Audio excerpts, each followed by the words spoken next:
안녕하세요. 오늘은 창세기 후반부를 하도록 하겠습니다. 후반부를 시작하는 창세기 12장 1절부터 3절까지 읽고 하겠습니다. 성부와 성자와 성령의 이름으로 아멘. 주님께서 아브라함에게 말씀하셨다. 내 고향과 친족과 아버지의 집을 떠나 내가 너에게 보여줄 땅으로 가거라. 나는 너를 큰 민족이 되게 하고 너에게 복을 내리며 너의 이름을 떨치게 하겠다. 그리하여 너는 복이 될 것이다. 너에게 축복하는 이들에게는 내가 복을 내리고 너를 저주하는 자에게는 내가 저주를 내리겠다. 세상의 모든 종족들이 너를 통하여 복을 받을 것이다. 네, 2주일 전에 이야기할 때 제가 성서에서 사용하는 표현으로는 축복이다라는 말을 한 적이 있는데요. 그러니까 인간의 죄나 악에도 불구하고 선하게 만드신 세상, 이것이 더 강하다라는 이야기를 하면서 성서에서 사용하는 단어는 축복이다라고 했는데 오늘 읽으면서 보니까 축복이라는 단어가 여러 번이 나오게 되네요. 근데 여기 이렇게 시작을 하면서 아브라함이 이제 길을 떠나가게 됩니다. 근데 떠날 때 아브라함에게는 아무것도 없이 후손도 없고 땅이 없는 상태로 출발을 해서 가면서 이제 이 약속들이 이루어지게 되는 것이죠. 하느님의 약속에 대한 믿음이 있는 사람이라면 사실 창세기 12장 1절부터 3절을 읽으면 앞으로 나올 줄거리는 이미 다 있는 거예요. 하느님이 이렇게 말씀을 하셨으니 이것이 이루어지겠죠. 그게 이루어지는 과정들이 이제 성경에서 창세기 12장 이후에 나오는 줄거리들이 되겠습니다. 그런데 시작할 때는 아직 아무것도 없어요. 아브라함의 아버지 테라가 이제 우르에서부터 하란까지를 왔고 아브라함은 이제 하란에서 살고 있는데 그 하란에게 하느님이 내가 너에게 보여줄 땅으로 가거라 라고 말씀을 하시고 그 말씀을 듣고 아브라함은 고향과 친족과 아버지의 집을 떠나서 이제 가게 됩니다. 그전에는 어쨌든지 몸을 붙이고 사는 그런 곳이 있었는데 여기를 떠나가게 되니까 가지고 있는 땅은 없는 것이죠. 그리고 또 그가 떠날 때 그의 아내 사라이는 임신하지 못하는 몸이어서 자식이 없었다라고 그 앞에 11장의 마지막 부분에서 이야기를 해줍니다. 근데 아브라함의 입장에서 생각을 해보세요. 하느님이 이제부터 땅을 주신다고 하더라도 나에게 아들이 없는데 그리고 내 나이가 벌써 많은데 지금 땅을 주시면 그게 무슨 소용이 있을까요? 그 땅을 내가 거기서 몇 년 이제 살다가 그걸로 끝이고 이렇게 돼서 어쩌면 땅을 주신다고 해도 그것도 그렇게 저 같으면 안 떠났을 것 같아요. 그냥 지금 있는 대로 이대로 편안하게 그냥 살고 싶다 이랬을 것 같은데 그리고 아내는 아이를 낳지 못하는데 그런데도 아브라함은 그 약속을 믿고 떠나갑니다. 그저 하느님의 약속이라는 것만 믿고 낯선 땅으로 떠나가게 되는 것이죠.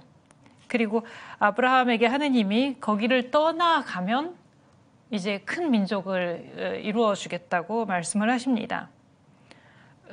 사라이가 임신을 하지 못하는 몸인데 그런데 그런 약속을 하시고요. 그리고 말하자면 순서가 반대이면 조금 더 쉬울 것 같아요.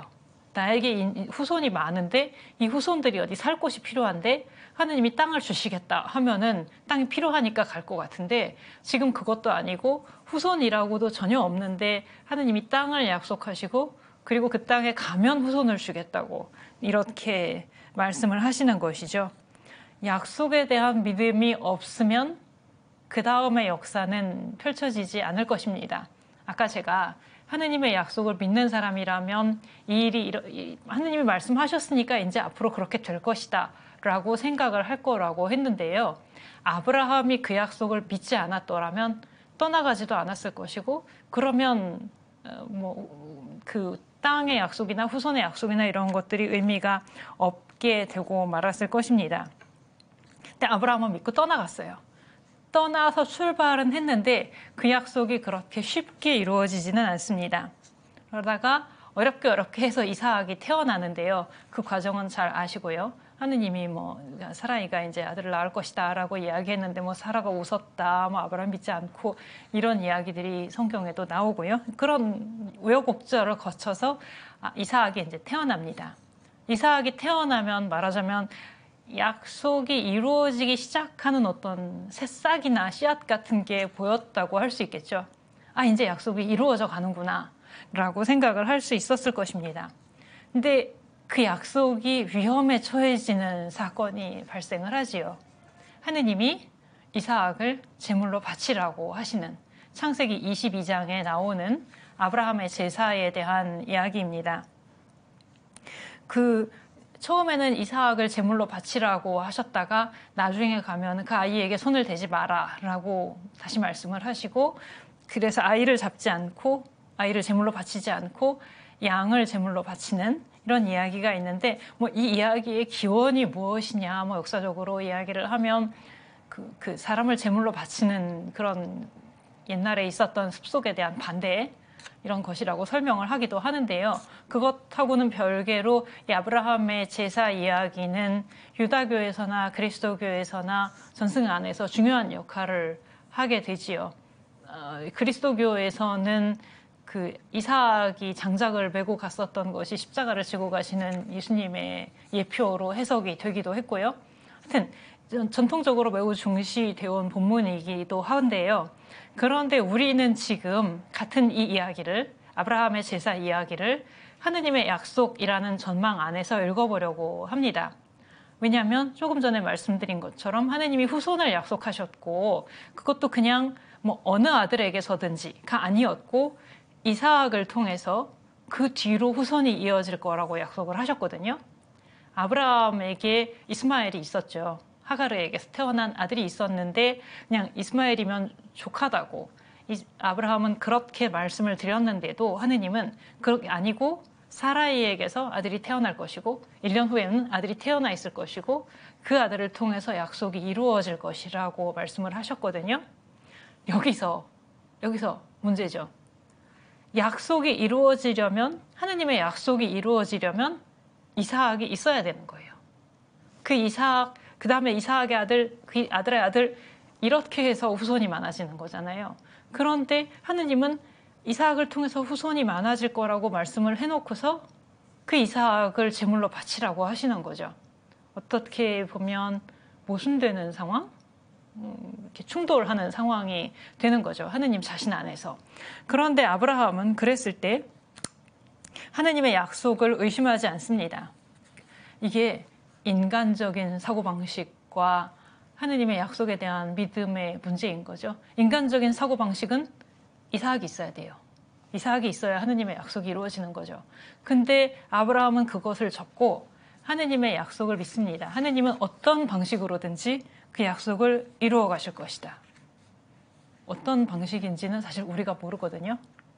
그래서 지금 겉으로 보기에는 하느님의 약속을 다른 누가 와서 위협을 하는 게 아니라 하느님 자신이 그 약속을 위협하시는 것처럼 보이지만 아브라함은 그 약속하신 하느님을 믿습니다. 하느님이 그 약속을 뭐라 그럴까요? 어떤 방법이 될진 내가 알 수 없으나 인간적으로 생각할 수 없는 어떤 방법으로 반드시 이루어 주시리라는 것을 믿습니다. 로마서 4장 21절에 아브라함은 하느님께서는 약속하신 것을 능히 이루실 수 있다고 확신하였습니다. 라는 표현이 나옵니다. 내가 생각할 때는 그 약속이 이루어지려면 이 길로 가야 된다고 생각을 하지만 그것은 내 생각일 뿐이에요, 사실. 하느님은 그 길이 아닌 어떤 방식이 될지 내가 알 수 없는 방식으로라도 약속을 이루실 것이다. 아브라함은 이것을 믿었었던 것이죠. 후손의 약속이라는 것 때문에, 하느님의 약속이 걸려 있다는 것 때문에 이삭을 절대 내가 반드시 지켜야만 한다. 이런 것이 아니고, 그러니까 이삭을 붙잡고 매달리는 것이 아니고 하느님을 믿습니다. 하느님이 그 약속을 이루시리라는 것을 믿고, 그러다가 끝에 가서 결과는 양을 제물로 바치는 것이고 순양을 잡아서 바치는 것이고 그 장소의 이름을 야훼 이레라고 하지요. 주님께서 마련하신다. 주님께서 마련하신다. 이것이 그 이야기의 결론이 되겠습니다. 이렇게 해서 약속에 대한 믿음을 가지고 있었던 아브라함, 그리고 그 약속을 이루어 주시는 하느님이라는 것이 창세기 22장의 이야기에서 드러나게 됩니다. 아브라함 이야기가 이렇게 그 밖에도 여러 가지 많은 사건들이 있었고, 아브라함 부분이 상당히 사실 기니까요. 이렇게 지나가고, 이삭은 별로 독립적으로 나오는 이야기들이 없고요. 아브라함하고 같이 나오거나 그 아들들 야곱이나 에사우하고 같이 나오는 주로 이렇게 되고, 그 다음에 이제 야곱과 에사우로 넘어가게 됩니다. 아브라함에서는 이제 아브라함에서 이삭으로 이어지는, 아브라함 아버지에서 이삭 아들로 이어지는 아버지 아들, 이게 중요했다면 야곱과 에사우에서는, 야곱과 에사우라고 제가 지금 말을 해야 되마다 조금씩 마음에 걸려요. 에사우가 형이라서. 에사우와 야곱이라고 해야 될 것 같은 그 형제 관계가 이제 주로 문제가 됩니다. 다시 아브라함, 이삭은 아버지 아들이었고요. 그 다음에 야곱과 에사우를 가면 형제 관계의 문제가 됩니다. 근데 이렇게 평탄한 형제 관계가 아니죠. 뱃속에서부터 시작해서 둘이서 싸웠다라는 이야기. 어머니 레베카가 쌍둥이를 배웠을 때 둘이서 뱃속에서부터 서로 밀쳐대서 그때 하느님이 레베카에게 하신 말씀이 있죠. 너의 뱃속에는 두 민족이 들어있다. 두 결애가 내 몸에서 나와 갈라지리라. 한 결애가 다른 결애보다 강하고 형이 동생을 섬기리라. 이게 야곱은 나중에 이름이 이스라엘로 바뀌게 되고, 야곱의 12아들에서 이스라엘 12지파가 나오게 되고, 그러니까 야곱은 이스라엘의 조상이 되고 에사우는 에돔의 조상이 됩니다. 그러니까 이스라엘의 조상이 누구냐? 아브라함이라고 말을 하지만 아브라함, 이삭, 야곱까지 갔을 때 에사우는 이제 다른 계통으로 에돔으로 이렇게 갈라지게 되고, 야곱이 이스라엘의 조상이 되기 때문에 야곱하고 에사우 사이의 갈등이라는 것은 이스라엘과 에돔 사이의 갈등을 반영하는 이야기이기도 합니다. 근데 이 둘 사이의 이야기를 이제 보면 여러 가지 사건들이 있죠.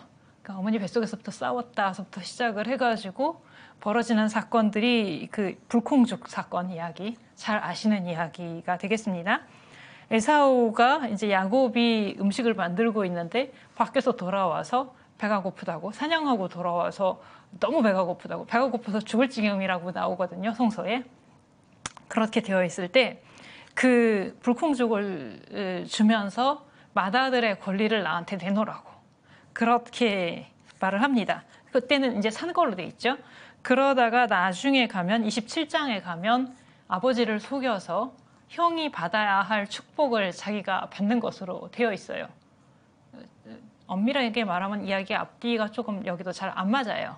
왜냐하면 앞에는 이미 불콩죽을 주고 샀으니까 이미 야곱이 차지한 것인데, 뒤의 이야기는 마치 앞의 이야기를 모르는 것처럼 또는 앞의 이야기가 없는 것처럼 아버지를 속여서 이제 가서 축복을 받게 됩니다. 거기 보면 좀 진짜 너무하다 싶은 이야기들이 나오죠. 아버지 이삭은 에사우에게 내가 죽기 전에 마지막으로 축복을 해주겠다고 말을 하고 음식을 준비해서 오라고 하는데, 그 사이에 어머니 레베카가 그 이야기를 듣고 이거를 이제 야곱을 대신 보내는 거죠. 그것도 이삭이 알아볼까봐 이렇게 털을 씌워서 변장을 시킨다고 해야 될까요? 아버지를 속일 수 있게 다 준비까지 해서 이렇게 보내서 형이 받을 축복을 가로채게 됩니다. 이런 거 보면 저렇게 나쁜 사람을 성서에서는, 모범이라고까지는 그래도 그런 사람을 하느님이 선택하시는 것을 이야기를 하는가, 그리고 야곱의 행위가 정당한가, 그렇게 해도 되는 것인가, 하느님 앞에 괜찮은가, 이런 여러 가지 질문들을 하게 되는데요.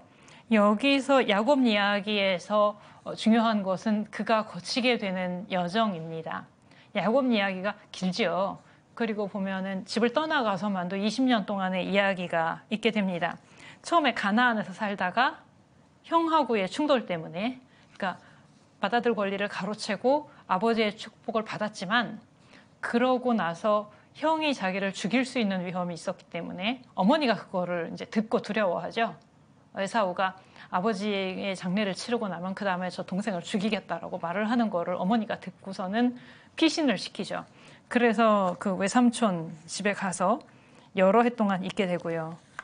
가는 길에 베텔에서 하느님을 만나고 거기서 하느님의 보호를 약속받고 거기서 28장인데 그렇게 말씀을 드리죠.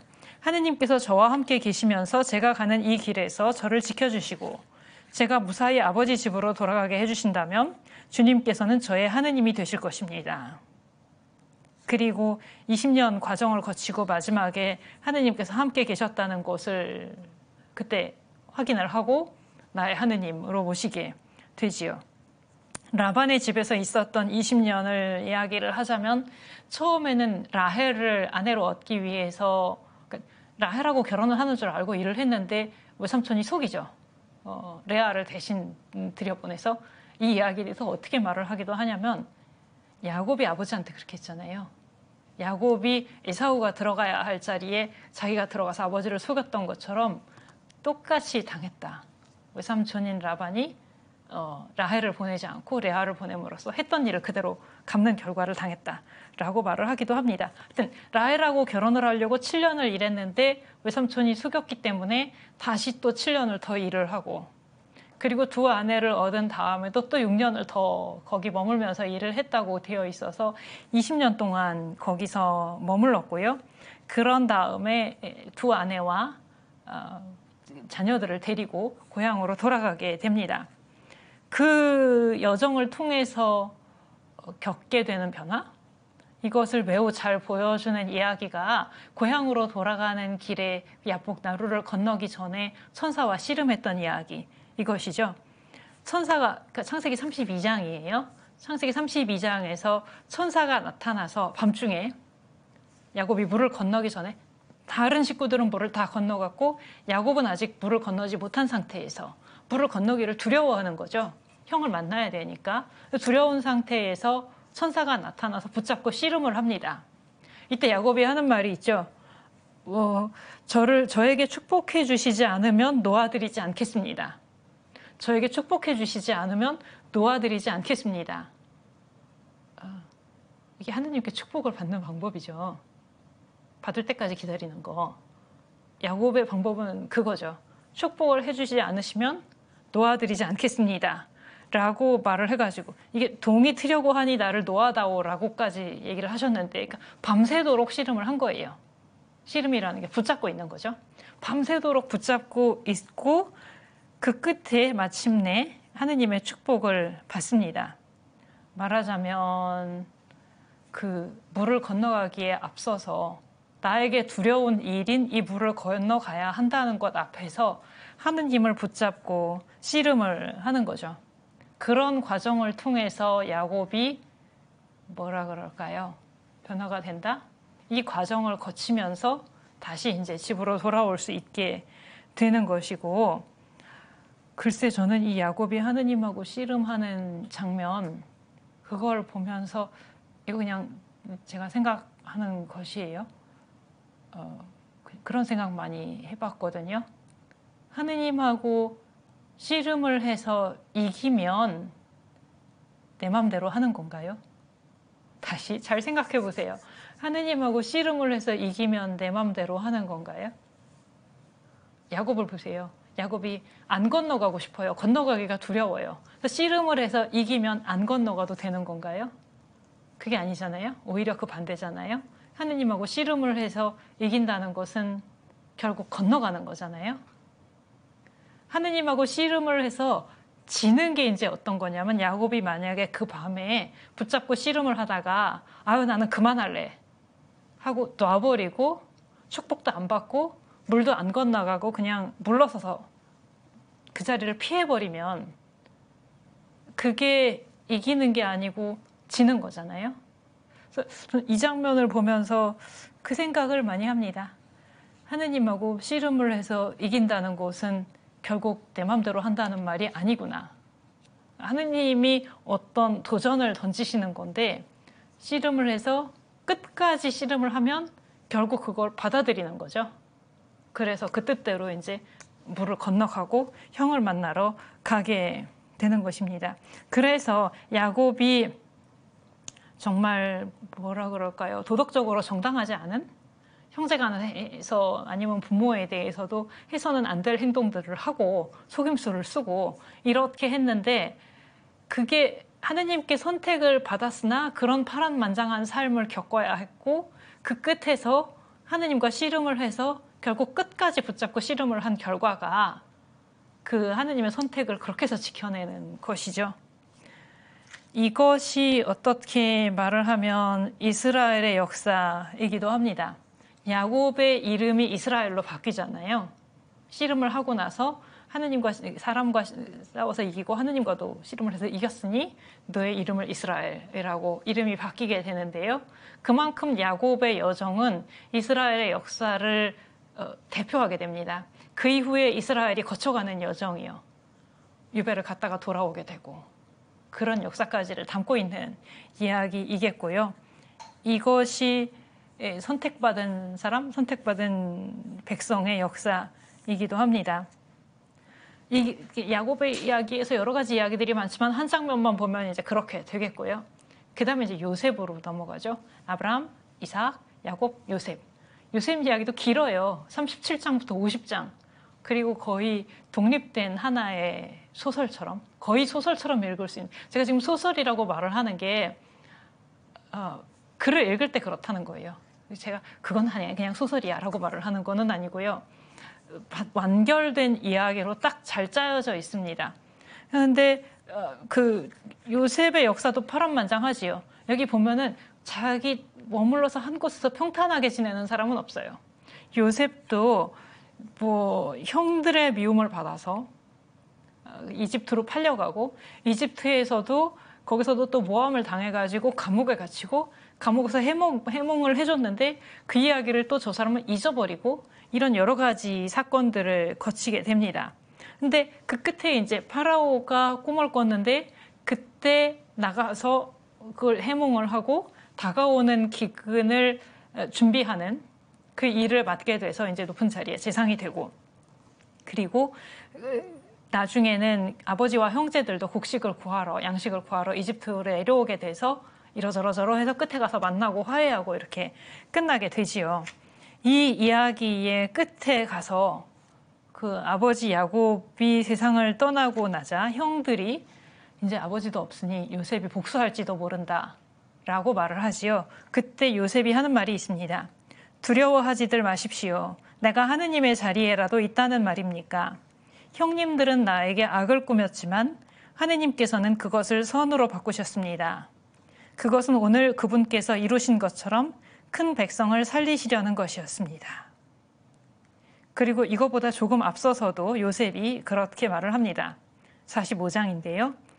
하느님께서는 나를 여러분보다 앞서 보내시어 여러분을 위하여 자손들을 이 땅에 일으켜 세우고 구원받은 이들의 큰 무리가 되도록 여러분의 목숨을 지키게 하셨습니다. 중요한 구절인데요. 그러니 나를 이곳으로 보낸 것은 여러분이 아니라 하느님이십니다. 형들이 팔아먹고 뭐하고 다 했지만 악한 일들이었고 인간의 계획이었지만 그것을 통해서 하느님의 선하신 계획이 이루어진다는 거예요. 이 백성들이 기근을 맞아서 살 수 있도록 이렇게 마련하셨다라는 것을 요셉은 알아봤다는 거죠. 그랬기 때문에 형들이 했던 일에 대해서 보복을 하거나 그것을 나쁘게 생각하거나 하지 않았고 하느님의 손길 안에서 오는 일들로 받아들이고 하느님의 섭리를 그 안에서 알아보았다. 이렇게 되겠습니다. 그리고 마지막에는 이제 이집트 땅에서 죽지만 나중에 약속된 땅으로 돌아갈 날을 바라보면서 그때 유고를 가지고 가라고 이야기를 하고 끝나지요. 우리가 오경 전체의 주제에서 보았었던 것처럼 요셉도 약속된 땅 밖에서 죽으면서도 그 땅에 대한 믿음과 희망과 그 약속에 대한 믿음을 가지고 있는 모습을 보여줍니다. 성도들의 역사는 그런 것이죠. 파란만장을 거치면서 처음에 있었던 그 약속에 대한 믿음을 가지고 살아가는 떠돌이의 삶. 그게 창세기 후반부의 성도들의 역사라고 할 수 있겠습니다. 다음 주에는 탈출기를 들어가도록 하겠습니다. 감사합니다.